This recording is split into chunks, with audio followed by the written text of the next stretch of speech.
Also, to let you guys know, there's a couple promotions that are going on. If you guys have questions about those, mostly around the building design suite, premiums and ultimates, make sure you give me a call, and I'll talk to you guys about that as far as getting into one of those suites. So, not going to talk to you guys a whole lot about anything else. We're going to just jump right into our PowerPoint section of the webinar. Yeah, so again, good afternoon. My name is Brian Juge, and just going to start off by talking a little bit about templates in Revit. And just to get you all familiar and up to speed, here we have our little interface in here, and just explains, what's going on. If you guys could, there should be a thing called raise your hand, and just show me if you guys can hear me by clicking on the raise your hands. And let's see. Okay, looks like some people out there can.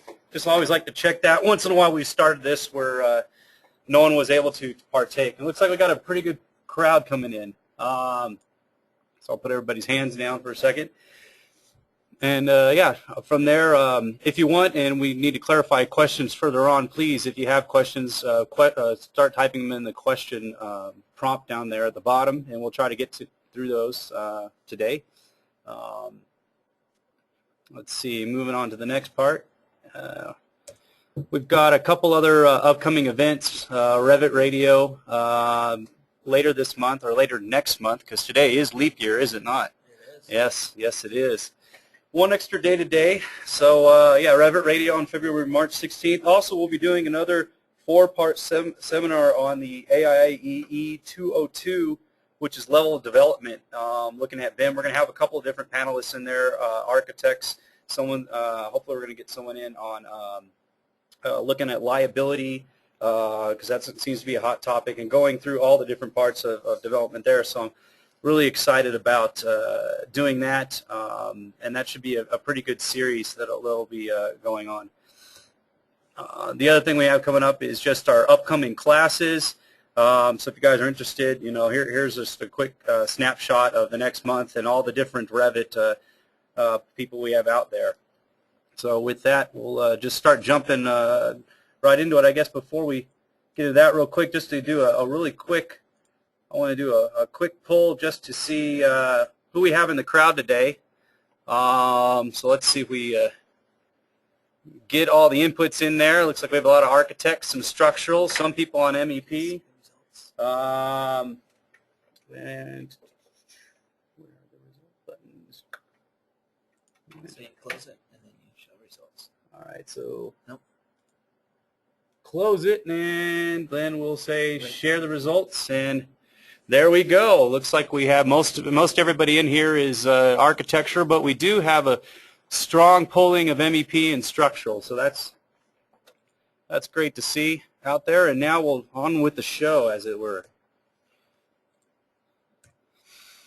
So first thing I want to just kind of go over real quick is kind of the general outline. So thinking about this, when we're getting into template files, I want to start off with just our office standards. Now this has nothing to do with directly in Revit, but just thinking about, where's your library located? Where are you going to store your information? That's all pertinent to just simple office organization. It's all great things to have starting out.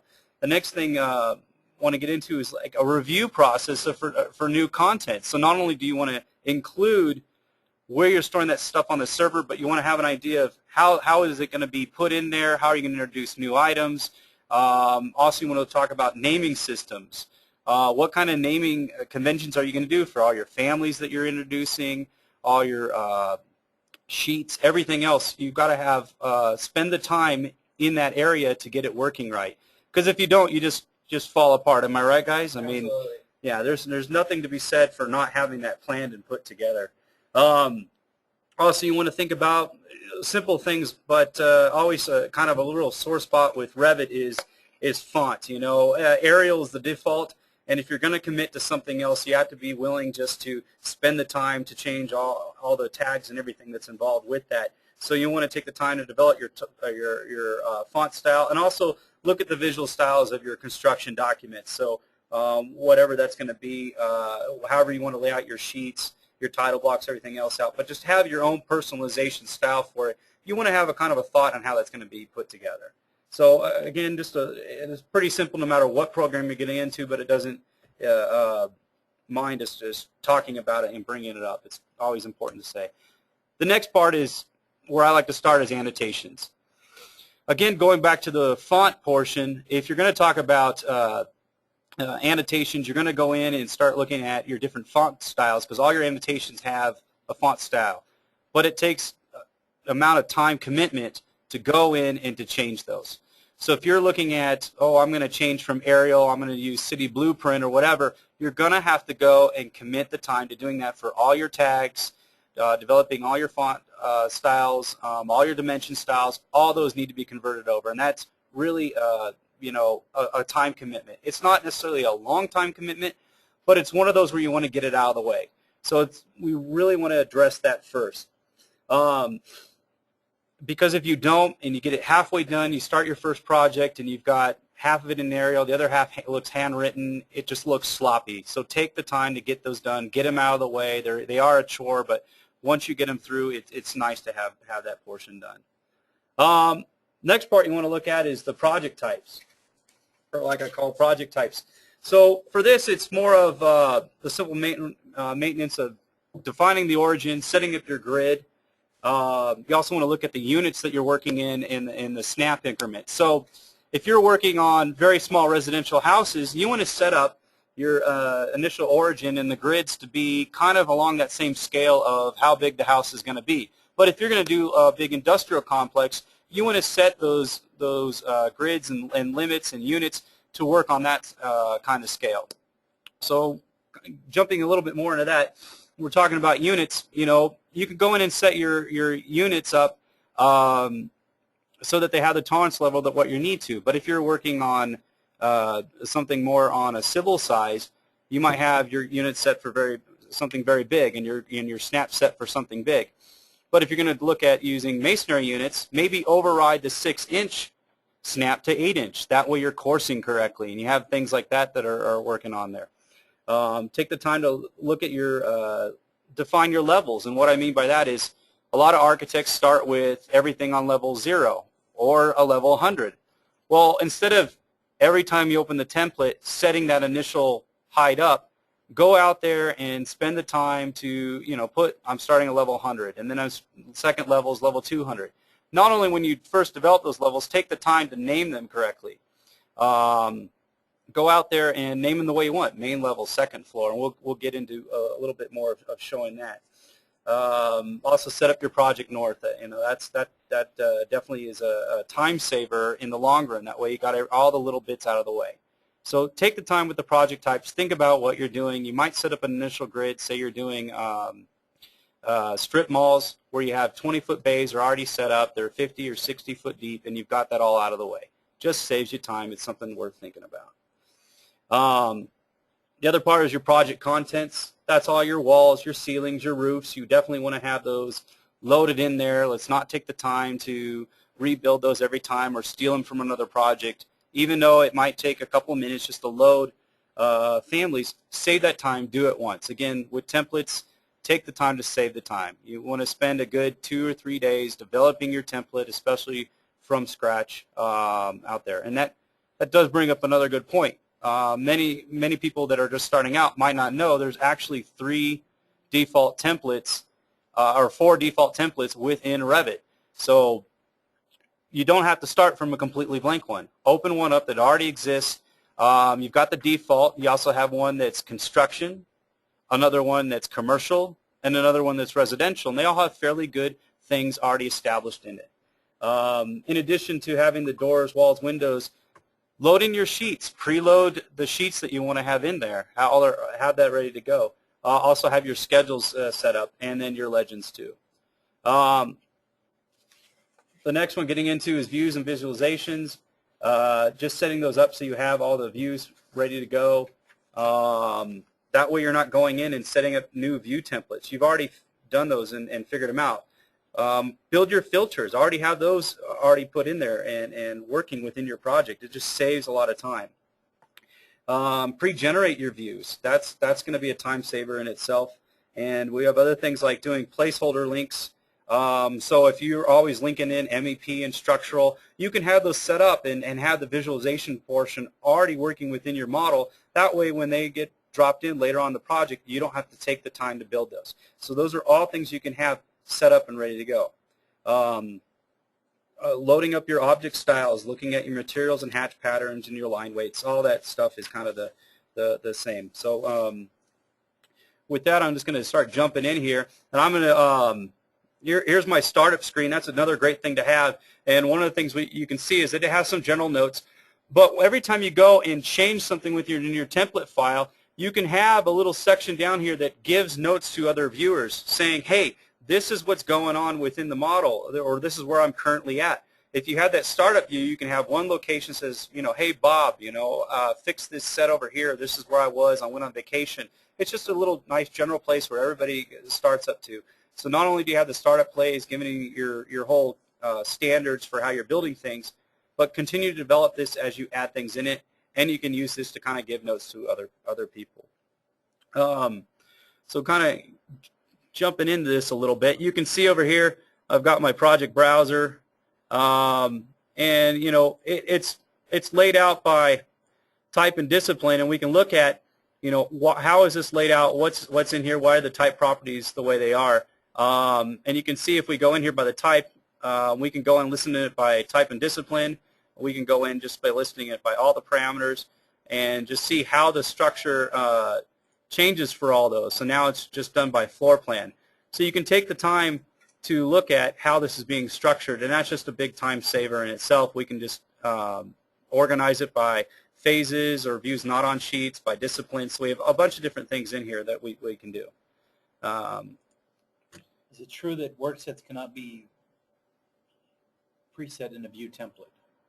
Is it true that Worksets cannot be preset in a view template? Yes, it is. The reason for Worksets not being set up in the view template, and then by that I mean user-created Worksets, is because they have to be created within the central file.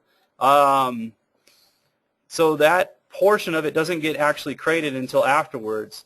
So if we go to take a central file, we can go in and look at this. Once I enable Worksets, I now have the time to set it up, and you can see right in here I just get the 2 Worksets that pop up. Afterwards I can add more in there, but no, in the initial part, and I'll just do it for this one in here, kind of another little trick is when you're first making this Workset, good practice we have in here is renaming this Workset 1 to 01 Workset. That's the way it always appears at the top of the list. But one thing you can do is always have a standard on the Worksets that you're going to drop in. So you can see after I created the Worksets, I guess I could have this, I stand corrected, Jason, we could actually have something working with Worksets already in our template. It just, I'm trying to think if that would be the best practice to do. So no, we could have these already set up in here, and I could already have this ready to go. So no, I changed my answer earlier. I'm going to retract my earlier answer and say yes, we could already have this step ready to go. Trying to think the implications this would have, other than it's going to try to make a central file for you. That would be the only drawback for it. So no, we could do that. Another question we got, could you transfer project standards for Worksets after the beginning? Could you transfer project standards for Worksets after beginning? I'm trying to think about this one. Yeah, I don't think we can. Let's go double check real quick. So in the Manage tab, we have this other great button, which is Transfer Project Standards. So for this, I'd have to have another project open. This is a huge button right here while we're on that topic. It's called Transfer Project Standards. It's right up there. And what it does is it allows you to transfer at the end of one project to another one, bringing all your standards over. So the old AutoCAD thing to do was to,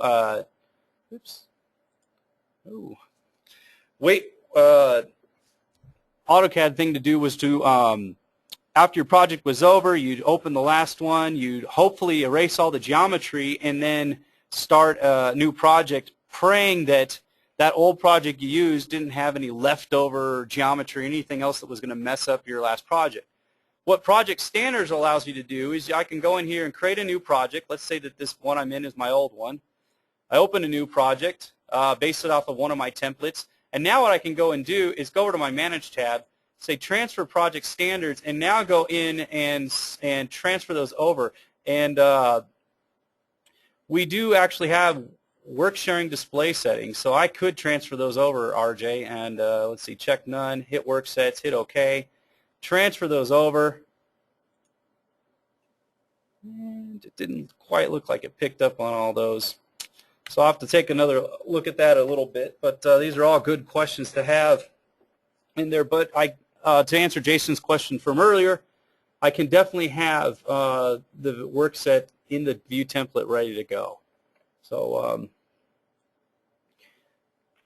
getting back to a couple other things to look at, you know, in the template here we have I have my site plan ready to go. I also have my site plan already orientated to true north, and you'll see down at the bottom I have my origin located down here. Normally when we fire up Revit, and I'll go to the first floor real quick just to show this, my entry level, our little origin happens to reside right here, right in this area. And you'll notice that by default that is not the center. It's usually over here somewhere, so it's not necessarily the center of the drawing.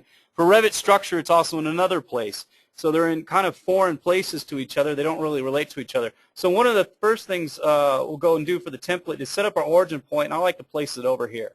And I'll show this reveal hidden so I can show you the project origin and the surveyor base point. Reason for having the two of those over here is you know, you get to play nicely with all everybody in AutoCAD. You know, the origins typically for a building or type of project is over on the lower left. Now I know in Brian Haley's world, being the civil world, project origin tends to float around, or the surveyor point floats around quite a bit, does it not? Depends upon the surveyor, yeah. Yeah. So when we get to site plans and stuff, this might not be the case, but for most of your building information, the standard has been, since we've been into CAD, to have that located on the lower left-hand side of the page. So we'll usually move that over there. I like dropping in a grid or a reference plane on that point and then locking the points down, pinning them into place. So you'll see I'll come over here and I'll pin those into place. One reason I like doing grids is I end up using grids through my project, so my preference would be to do grids for the project. But for if you're doing a residential type, you're not necessarily wanting to do grids in that location. You can do reference plane and then lock those into place and hide them. Okay, let's see here. When setting up filters in a view template, I lose my object style overrides when I transfer project standards to another project. Is there any way during transfer project standards to maintain graphic overrides? Let me see if I'm following this correctly. So review the question in my mind is you have filters already set up in your template file, and when you transfer them over, the filters are not working. I guess that's how I'm reading it. The graphic overrides. That seems like I've really not had that before, Jason. As long as you have the filters working in a manner, you know, like turn any wall that has the fire rating 2 hours blue or whatever. Once that wall has the 2-hour fire rating on it, it should be blue. That should be transferring over as part of the project standards. That might be one that we might have to look at internally, but once you get the filters transferred over from one to the other, and that should be not happening. One of the things I have found out, though, with this transfer project standards is it doesn't always work correctly. And what I mean by that is if everything's checkmarked as transfer over and move over, it doesn't work. They don't transfer anything over. It's just one of those bugs that's out there. So I've found that if we uncheck one of them, and I usually uncheck cable tray sizes and do transfer, it usually works. Yeah, we might have to look at that one in particular as far as the filter goes. I've never really seen that not work, but we'll definitely have to take a look at that. Let's see, we got a... Yeah, let's let me hold the questions for a little bit, and I'll just keep going with going through this.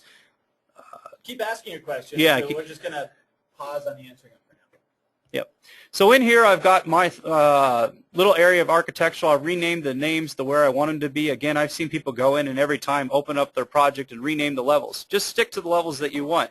Name them the part you want. Again, I like having a site plan and another site plan that's orientated to true north. That way I can identify, the orientation right away and start thinking about that. Start looking at energy analysis and things of that nature. Another thing to get into is looking at our levels and base our levels up. So we can go in here and put our levels up that, maybe I want my entry at 0, but if I want to take the time and make this 100 feet, do that now. Don't set it up later. That way I'm not working in negatives and positives. Everything's set up to a positive level, and I can already start looking at that. So you want to start having that all together. Other things to look at is when I mentioned the project units. So here we go, under the Manage tab, we have the Units area. We can go in here and set up the project units to be working in our proper units, feet and inches, or if we're using decimal feet, we're working more in a discipline that deals with that. I like to set the tolerances pretty high, so I'll come in here and I'll set it to the nearest 256th of an inch. Now, my dimensions can be less tolerant than that. So when I'm actually showing the dimensions, I can have them round at the nearest quarter, the nearest eighth, or the nearest half, or whatever I need to. But I like to have, for my personal use, setting these up to be pretty tight. That way, they're as accurate as I want them to be, and at times I can be pretty rigid about how I want these to be working. So we have all these different areas. Also look at your discipline. Here we're looking at the common, but we also have these structural units. So if you happen to be an architect that is dealing with some structural, or you're a structural engineer and you have to show some different mechanical for whatever reason, you have all these other areas that you can go and set that up. Set up your standards ahead of time. That way they're working. Other things to look at are the snaps. So in this area with the snaps, we can look at the length, dimension, snap increments. And this is a big one. If I'm going to go in here, and just to demonstrate real quickly, if I'm going to go in here and start drawing a wall, so I'll go to the floor plan real quick and start doing a wall command, you can see that it's snapping every 6 inches. I can zoom out. Now it's snapping every 4 feet. Well, if I'm again working on a particular industrial building and I've got hundreds and hundreds of feet that I'm dealing with, I might not want it snapping every 4 feet. I'll come in here and go to my units. So go back to the Manage tab. Go over to my snaps. Snaps, and I might set this to be every 16 feet or every 20 feet. Now when I start drawing my wall, it's snapping to those higher increments as I zoom out. So now I'm being very careful on what the units are going to be. Another thing to look at is when you're doing that, I always like to point out, change this 6 inches to 8 if you're going to work in masonry. That way you're working on masonry increments. In conjunction, you want to pay attention to the location line, but that's kind of more not necessarily in templates. That's just how to go about building the project. So set those up. Another thing to look at, if your particular industry is using a certain angular increment, set that up in here too. Just take the time, put that together, and develop that.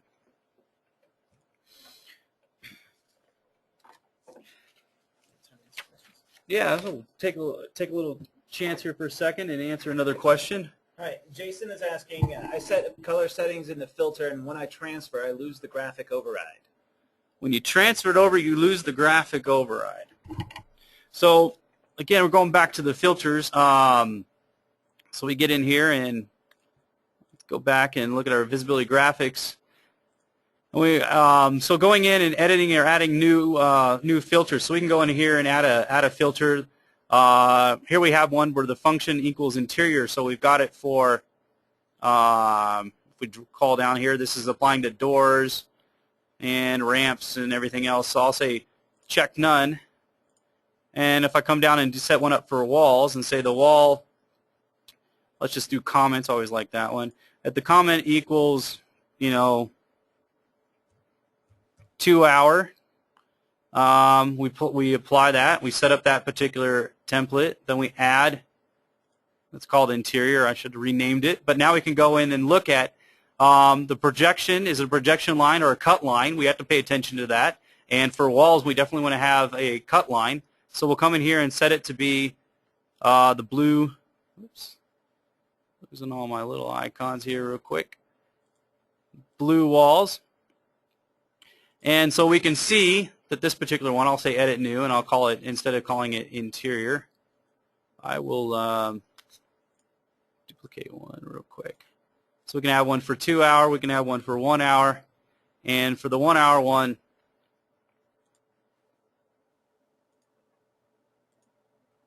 we can say that this one is going to be red walls and have that set up in there for the different line colors. Now when we go in, normally we'd be able to set a wall, and when we go select that wall, set up the comments area,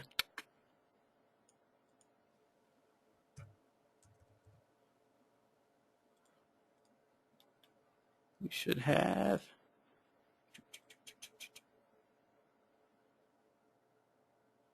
let me just double check this. Nope, didn't add a space. That would be why I'm not seeing the comment. So now we'll come in and just set that up to be 2 hour no space. Hit apply, and we'll see that the line weight of the wall is blue. So that's kind of what the filter is doing. And now what Jason is saying was when he transfers that over to a new project standard, it's not working. So I'm going to go over here and hit, let's see, this is project 2. So we'll just go in and a couple different areas in here. So, oops, not time. Hello, this is Chairman. Oh, we got someone on the line. Hello. Someone seems to be in on this. Hold on a second. I think we have mute all. There we go. Someone wanted to join in the conversation. So yeah, now that I have that going over here, do new project. Got a new project in here. Then I'll come over to the Manage tab, say Transfer Project Standards. Check none, go down to my filter, and let's just test this out right now. Say OK. Now when I go over to my entry-level plan, filters, say add, I have that interior one. Oh, yeah, it doesn't look like it's transferring over in this case, so I'll have to take a look at that one. Well, the interior 2 didn't come over either. Or if that's because I hadn't saved yet. So let's just go back and save.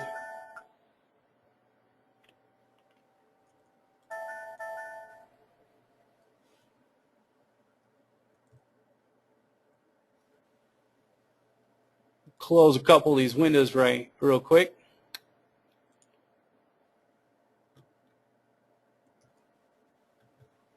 Project 3, let's transfer this over one more time.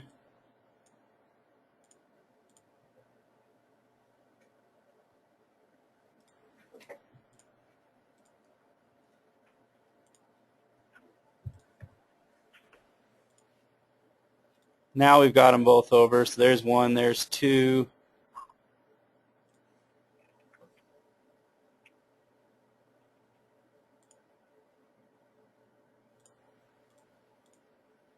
And it's not picking up on it. So, well, I guess that's correct. We're not looking at the, wasn't picking over all the graphic overrides in there. However, now that I'm thinking about this just for a second longer, we do have the template files to look at. So if I come over here and look at the view templates, when I go to apply the view template, what I need to do is include the filters as part of the view template.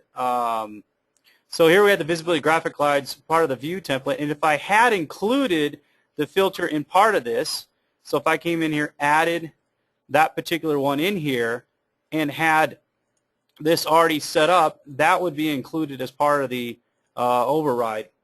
So I guess it's a two-part, Jason. You wouldn't necessarily have this as part of the filter itself, but when you include the filters in the visibility graphic overrides, that's where you're going to go in and keep the color inside of it. So you're going to have this as part of the visibility graphic overrides portion in here already set up. So now that I have this interior one in, I'm able to set this as part of this architectural view template. Let's see here. Transfer because the graphic overrides are transferring over the filter. Only filters. So the overrides are set for the view. Yeah, the overrides are set for the view template, not for the filters itself. So you're going to have two parts. The view filter will have the filter portion, but the view template will have to include that inside it. So just like we're showing here, the view template will have to include that graphic override that's including the filter. And hopefully I've clarified that. And I think we also had Matthew, Justin Chang to chime in on that one too. So yeah, let's see. We got another question. Yeah. Justin is actually asking, I'm in a multidiscipline firm. Does it make more sense to have a separate template for architectural structure MEP? So do you want to have one template for them all or separate templates for each one? Well, I guess it depends on what you're looking at. If you're going to, I would be in the inclination that you would have separate ones, especially if you're linking in those models between them. And that kind of goes into setting up placeholder links where you have those links already kind of established in there, but they're just placeholders to maintain the views that are already set up. Unless you're doing a very small firm, like you're doing a one-man architectural shop, and you're going to include some structural, you have your, your structural and your M&P. Maybe it makes sense to have that included in there, but that would be only for very, small projects. I would tend to use the links within my project and have different view templates set up. That being said, you want to think about those links being brought in. So include the visibility graphics of those links. Have the placeholder links so it has an MEP already established and how you want to have that set up within your view template. Have it for structural. That way those filters are already working within the program, and you can have those working. So hopefully that answers it. So again, to recap, I would probably not do it unless it was a very small firm and I had some minor things I was doing. For the most part, I would take care of them separately and have separate templates for it. Even the MEP template, it does have the electrical and plumbing, or two of them are separated out, and then it has one to combine them all. So you have to select that when you go and do the MEP portion. So that's what we got for questions right now. So yes, keep them coming, keep them bringing them in. We'll pause again later to answer any more that come in. Yeah. And right now, let's see what else we got. I'm going to do another poll real quick just to see what else we got out there. Now that we're talking about templates, one of the things I want to get into a little bit was a question on how often are you updating your templates, things of that nature. Because we want to set a pace that templates are not static. They should be kind of evolving and moving around, and especially with what we're doing right now. So I'm going to close this poll out and show the results right now. Again, it looks like most of us are using 2012. Most of us are up there. A couple looks like we're interested in Revit, so that's great to see. But you can see it looks like most of everybody's up to date right now, which is great to see. At least we're all having the same issues, and kind of with Revit, that's the way it is. You got to be on the current version, especially when you're working with other disciplines. That's the good and bad of it. So yeah, we want to be thinking about taking the time and updating our template probably every 3 years. That was always a good rule of thumb in AutoCAD, and we want to be doing the same thing within Revit. Trying to have the time to spend on that is another story. Right now, when things are a little bit slow, that'd probably be the best time to evaluate your template and add things in there. And again, cannot stress it enough, the transferring project standards is a great way to go, especially when you're first working on your project template. So yeah, now looking at some other things, you want to spend the time building up your title block. Obviously, that's going to be in there. We talked about defining the origins. Schedules, that's a great area to look at. We want to have the ability to go into this schedules and have those set up for us. Again, if you need to transfer them over, you can always right-click and say, save the new file, save those schedules out, or when you're going in, you can go to the Insert tab, and you go to Import File, Insert from other files, and point it at another Revit file. And what that'll do is you'll allow to mine an old project that you did or a past project you did and pull up those past schedules that were in there and then include them into your new one. No reason we should spend the time to remake the work and get constantly be generating the same thing over and over and over again. So we want to spend the time to do that correctly. Also the same thing, having your legends set up. You can have your legends and your keynotes ready to go, have your TXT files with your keynotes. That way you're constantly using them and placing them over and over again. Should not spend the time. Anything that's repetitive shouldn't have the time to go back and redo it over and over. Now, another thing to look at is your temporary dimensions. You know, a lot of people, especially starting out, they're looking at it, well, it's always doing center lines. How do I do openings? We can go in there, set it to openings, and now I can have that. But maybe I'm switching between residential and commercial, and I want to have that something available for me. So you can see in here with this door added, I get the my overall areas, and then I've got the center for my other one. But we can set that up ahead of time. So you might commercial projects, you could have it listed for openings. Residential, you can have another template that set it to center lines and how that's picking up on those temporary dimensions. One huge thing to look at and getting into is when we get into content, adding our walls, adding our doors. Those are key areas, especially doors, setting those up and having those correctly. You want to take the time and have those built. I've got another template I use for log construction. It just has the log work in there. Got another one that you'd use just for commercial stuff, trying to keep those two separated. Again, there's no reason to mix and match between what's going on, so we want to think about that and have a clear direction on where our standards are and what's to be in them. Again, going back to that main point in the beginning.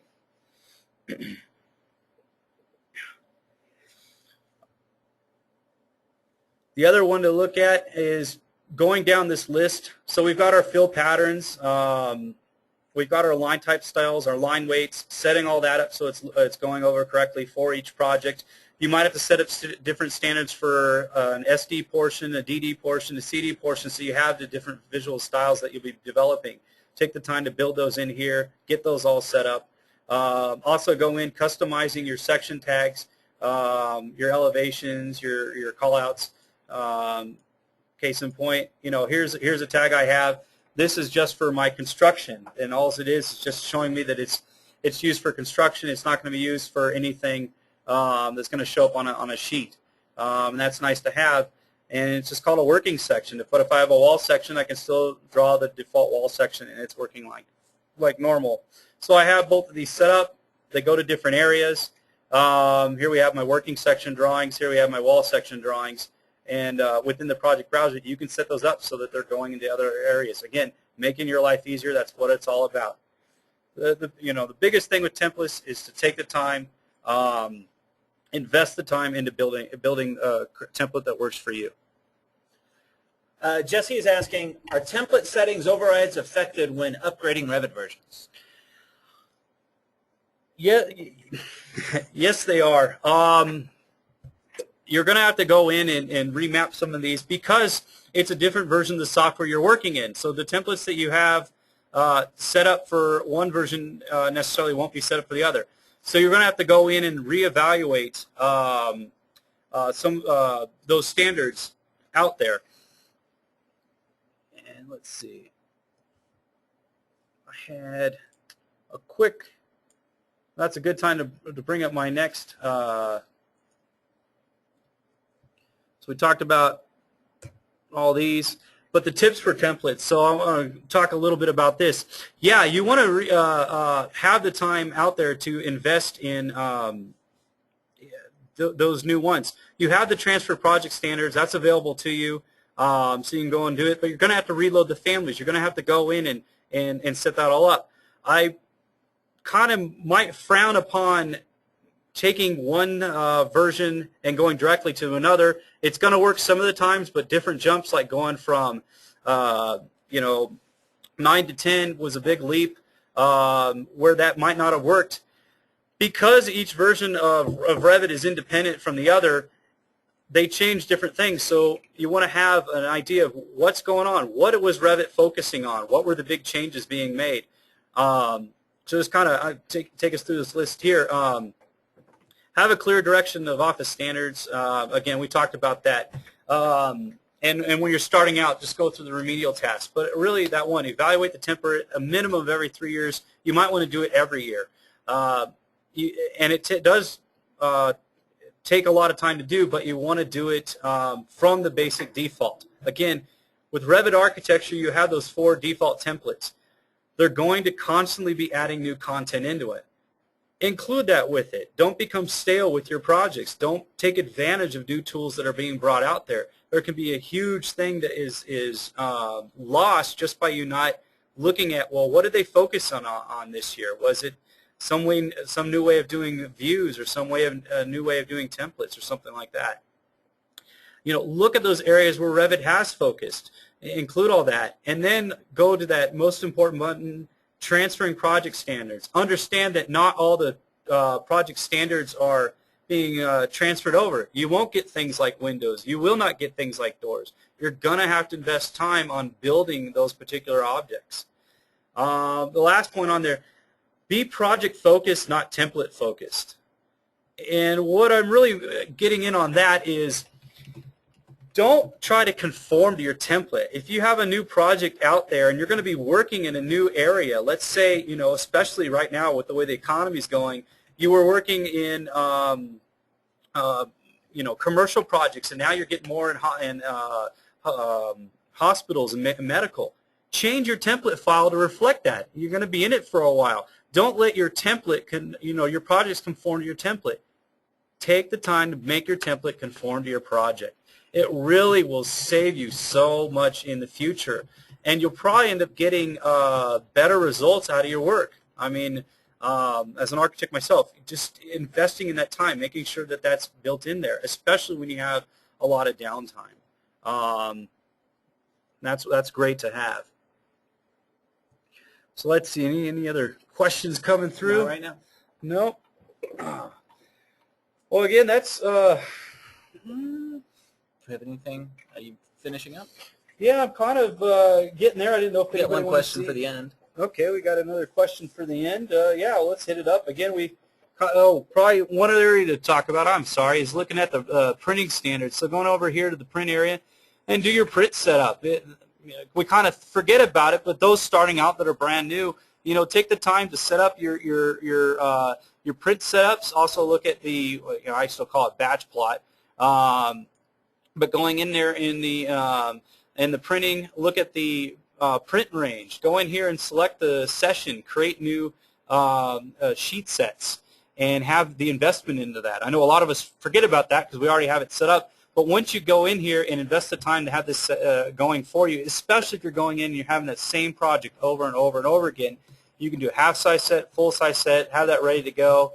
At least the great thing about this is we haven't had to worry with CTB files or any of that garbage. That's all gone. That's wonderful. But you can go in here and have this set up for you. Again, we can look at the setups, looking at different things like, do you want to have the links in view? Have that all ready to go for you. Have that all worked out.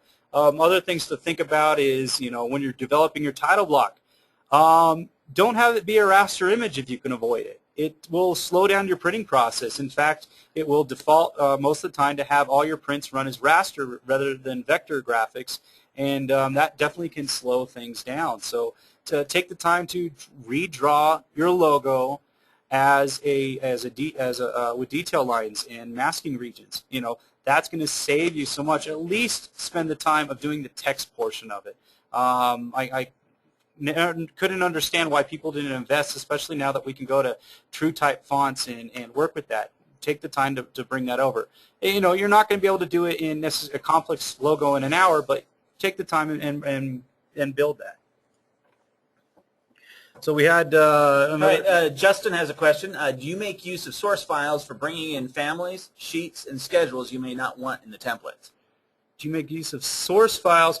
I personally do not, since I'm more in the smaller residential, but I know people that do, and they are quite handy, especially I'm thinking in sheets and details areas. So I've seen it be put to pretty good use, having that ready to go. You can have that all loaded into your template too. There's no reason to not have that in there, but you're correct. If you don't want to necessarily blog or make your template so weighty that it's slowing you down, you definitely can have those source files set up. It's a good practice. It's kind of a standard practice.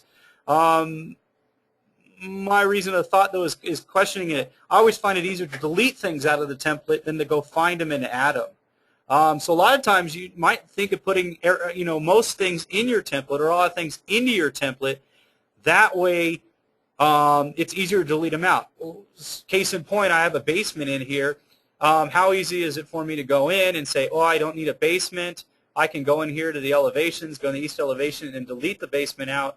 Or I can make this basement, you know, let's call it out as to be 3 feet and call it foundations. It's a lot easier for me to change things like this than it would be for me to reinvent it or to redraw it and then name it correctly. Now it's already existing. I can delete it. Can you explain what a source file is? A source file would be a pre-existing project where this is already loaded up, and then I would go in and mine from that project the information I need. So, you know, a lot of people are doing that. It was the old mentality with detailing. We'd have in AutoCAD a whole project with all our details. We can do the same within Revit. Put an area that has the details put together. But we also have the nice function of when we go to save as, we have the library feature. We can go do save as new families or groups and set that to our library and have that ready to go, and then pick up from that. So it's, you know, if you don't like loading one detail at a time, making a source project that has all the details or has those families that you want in there, that'd be great.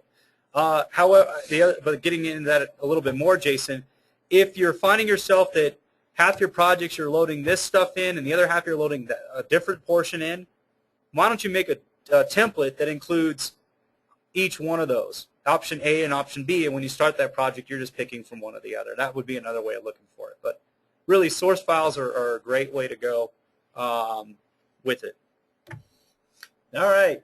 Jason's got one last question. I have set up my filters in a view template within my project template in the graphic overrides.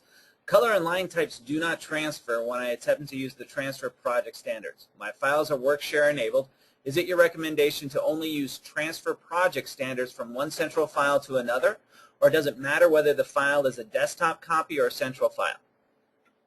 Oh, it definitely matters. Let me see if I got this correct here. My files are Worksheet enabled. Is your recommendation to only use transfer project standards from one central file to another, or does it matter whether the file is a desktop copy or a central file? It is probably going to matter if it's a desktop or well, thinking about this in the central file, you're probably going to want to be in there as an administrative head in the central file, not as a local desktop copy when you're going to transfer those over. I don't see where that directly where you would lose information, but I would want to wouldn't want to second guess any of that, and I wouldn't want to log in as the administrator and transfer those project standards over, especially if I'm using the Manage tab. Again, I don't see where I would lose that, but I definitely would want to be in the central file to do that, just in case I was losing things. Again, I have found a couple of funny things happen when I'm using that transfer project standards. One being that it doesn't always transfer everything over when I have everything clicked. Once in a while, in certain files, things get lost for some reason, and we'll have to go and do that individually versus just trying to the old-fashioned copy clip to get it in, to get that over. So hopefully that'll answer your question. I'll tell you what, Jason, I'll take a look at it a little bit more and this afternoon, and I'll do a follow-up with you and just see if we can get that working a little bit more. and look at that directly. So hopefully that'll look at it for you. Let's see. Do we have any other questions? Linda asks, I have set up some in-place families in my project templates that I no longer need. How do I delete these out of my templates? Great question. One of the areas to best look at deleting anything from the project, well, I'll introduce you to the bad way. Another way first is we have purged unused. Yeah, that's one way of doing it, but that's going to purge everything out. What I would rather do is go into the family portion of the list and delete the things out of here. So say I wanted to go in and got some in-place families, or let's say walls, since I'm in this category at the moment. If there's a particular wall I want to go out and delete, I'll come in here and delete it out of the list, or I'll come delete the doors directly out of the list this way. It gives me a lot of management what I can delete in here. If it doesn't exist in this family area, I'm not going to see it. And we can go through this list and just view what's all in here. I mean, we have all the different structural columns, everything else that we've put in the list. If it's not in here, it doesn't exist. That's kind of the mentality behind it. So when we're looking at the in-place families, we can go in, kill those, delete those out from there. And it just depends on, do you have a furniture family or whatever it happens to be. Once I come in here and delete it, it's no longer part of the project. Now if I come over to my components, I have the parking space, but that particular desk is gone and doesn't exist anymore. So that's one of the best ways to delete something out of the template. Go in here, delete it from the family list, then come back when you're done and cleaning this all up, come in, do save as a template, override your existing template file, and now you're good to have that done. And also, Linda, bringing that up, yeah, having those older families in there can cause you some issues later on. So again, it pays off a lot when you go in and delete those older ones if they're not working correctly, or they've added a new parameter and it's no longer functioning correctly within your project. So That's all the questions we that's got. all the questions we have today. So we'll end it. Yeah. Yeah, just to give everybody a heads up, a lot of people don't know it, but our instructors can go out on site to your company. We do have that available. If you guys are interested, definitely give us a call at the office line, which is 303-427-2231. So also, if you guys ever have a chance and you think of anything crazy in Revit that you'd like to see us do as far as these webinars, we're here for you guys. That's what we've always been as a company. So if you guys have ideas, definitely let us know what you would like to see, and if there's enough content that we can put together an hour, we'll do it, or we'll talk about it in Revit Radio or some other forum. So definitely let us know. So, and we do appreciate you guys logging in. And there's a picture of Brian in the house he designed. Yeah. Another thing is if you guys want, you can email your questions to webinars@CAD1.com. If you want, email there. I have a PDF, like the 4-page PDF, and it goes through a bunch of template standards that we have put together. So I can email that out to you and make that available to you. Again, there was a lot of content, and just trying to go over it real quickly, and I wanted to see if they had a lot of questions on people who were having issues. So again, Jason, I'll be back in touch with you getting that together. Yeah, if you have any other questions, email me at webinars@CAD-1. Include in the title block templates or something like that so that I know it's coming to me. We have a lot of webinars coming up. And one last plug, we are going to be doing a webinar on the levels of development for BIM. We're going to be talking about liability. We're going to be talking about different types of contracts. It's going to be like a 4-part series. We're going to have everything from owners, reps, to a couple architects, MEP, structural, even hopefully we've got a couple people lined up on liability issues, and we're going to try to answer all your questions. It should be a very good seminar, and I'm really getting excited about it. So thank you all very much for attending, and from Brian, and Chris, we'd like to say you guys have a good day, and keep rocking. I'd like to see a fondue. A fondue? A fondue. A fondue. All right, Chris. All right, everybody.